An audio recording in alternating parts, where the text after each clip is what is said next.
日頃、人間関係でストレスを感じることが多い方、嫌なことでもノーと言えず我慢してしまう方、自分が正しいと感じる生き方に勇気を持って一歩を踏み出せない方、もっと満足できる、幸せを感じられる生き方を選びたい方、人間関係も自分の性格や悩みも仕事も恋愛や結婚も未来のことも、猫みたいに考えた方が今よりももっとうまくいきますよ。こんにちは。ハピケンことハッピー研究所の翔です。今回は、にゃんと簡単に身につく心が休まるアドラー心理学という本をご紹介したいと思います。こちらの本は、一言で言うと、猫の生態を通して心理学を学ぶというチャレンジングな一冊です。著者である宿波さんは、栄養を専門とする獣医でありながら、アドラー心理学を学ばれている方で、この栄養と心理学というアプローチから様々なトップアスリートの栄養指導も行っていました。このアドラー心理学ですが、皆さん本屋さんでこのような青い表紙の本を見かけたことはないですか？こちら、世界累計500万部を超えるベストセラーのアドラーの嫌われる勇気で、フロイト、ユングと並んで心理学の三大巨頭と称されるアルフレッド・アドラーの心理学の本になります。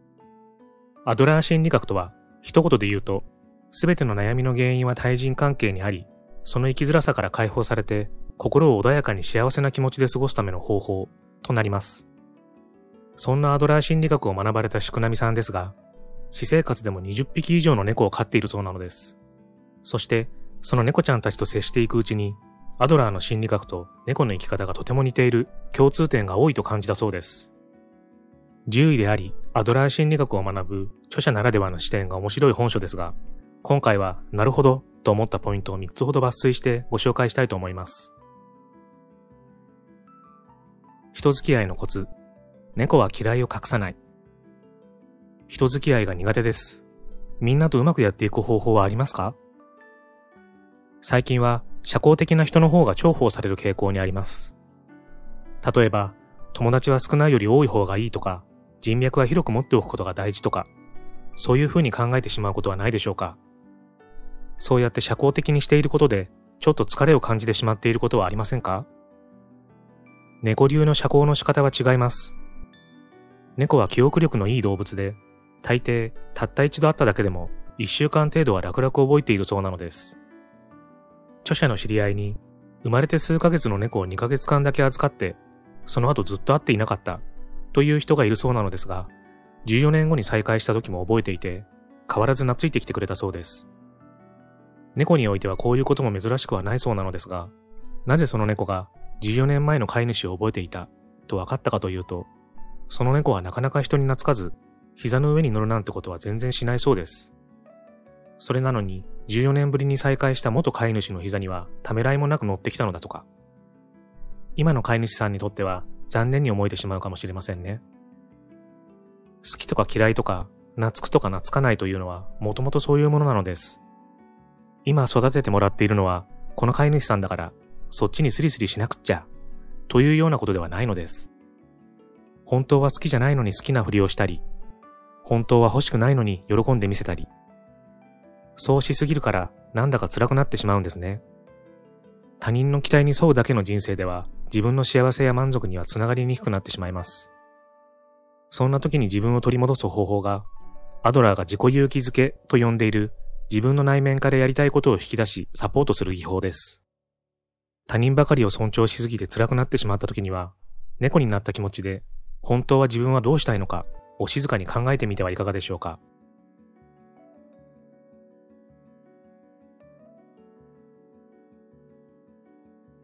空気を読まない勇気。猫は期待をあえて裏切る。相手の気持ちを考えて空気を読んでいるとひどく疲れてしまうんです。私たちはよく相手の立場に立って気持ちをよく考えようなどと言われ続けてきましたよね。ここで求められている相手の気持ちを汲み取る力や空気を読む力は人間が進化の過程で生き残るために発達させてきたものです。しかし、その能力はまだ発達途上で完璧なものではないため、それが悩みの原因になってしまっている場合が多いのです。それでは、猫はどうでしょうか？猫科の動物は、狩りをする寸前まで、まるで獲物に気づいていないような、あるいは全く興味がないような振る舞いをしていながら、急に飛びかかる、とという狩りの手法を持っています。猫科の動物は自分の思考や行動を相手に悟らせないことが可能であり、そしらぬふりをしながら実は獲物に気づいており、頭の中でいろいろな計算をしています。同様に、猫は人間の言ったことはほとんどわかっているように思いますが、こちらの気持ちに気づいても気づかなかったふりをしてあえて無視することもしばしばです。相手の気持ちを読み取りながら自分の考えは悟らせないというのは猫科動物の最大の特徴と言えます。私たち人間は基本的に相手の思考を読み取れません。代わりに発達させてきた表情や言語によるコミュニケーションもまだ互いに分かり合うには不十分です。逆に言えば他の動物たちよりも丁寧に説明して言葉を吟味しなきゃわからないことが圧倒的に多いということになります。であれば相手の気持ちが多少わからなくても空気を読めなくても仕方がないんです。相手の気持ちがわからなくても気にしない。同様に相手にもそれを望まない。それが我々人間がコミュニケーションをうまく行うコツなのです。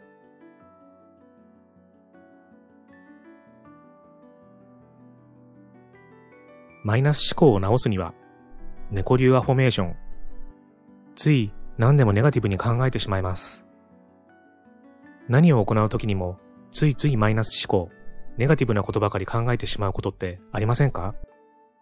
ネガティブな考えを振り払おうと気を張ってしまい、さらに疲れてしまうなんてことも。猫を見てみましょう。のんびりぐうたらしている猫。実は猫がゴロンとしているときには、体の悪い部分を直していると考えられているのです。さらに、猫が寝転んでゴロゴローと喉を鳴らしているとき、その振動を使って体の調整をしているのだと言われています。血圧を下げる、心拍数を整える、ストレスを減らすなどの健康維持のためだけではなく、骨折の際の骨のつき具合を良くし、骨の免疫力を上げることもできるようなのです。猫がゴロゴローとしているときと同様の人間の反応は、ポジティブに考えて自分を褒めているときと言えます。アドラー心理学ではこれを自己勇気づけと言います。例えば、よく頑張った、大丈夫、うまくいくといった自分の肯定的なイメージ、挨拶の言葉、感謝の言葉、プラスの言葉を意図的に口に出すことが自己勇気づけにつながります。この自己勇気づけはとても大きな効果があり、永続的に人生にいい効果が現れ、未来が好転していくはずです。時には猫になったつもりでゴロゴロしてみる。そしてゴロゴロしながらいつも頑張っている自分を褒めてみる。そんなことがアドラー心理学の入り口だったりするのです。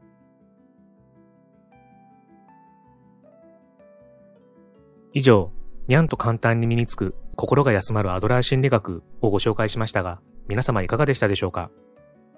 本書は様々な猫の生態とそこから見えるアドラー心理学を学べるとても斬新な内容になっています。まだまだたくさんの事例が載っていますし、いろいろな猫ちゃんの可愛い写真が載っていますので、癒しと学びが同時にできそうです。気になった方はぜひ読んでみてくださいね。最後までご視聴ありがとうございました。これからも皆様の幸せづくりに役立つ情報をまとめていきたいと思いますので、チャンネル登録や高評価をしていただけるととっても嬉しいです。また次回の動画でお会いしましょう。皆様に幸せが届きますように。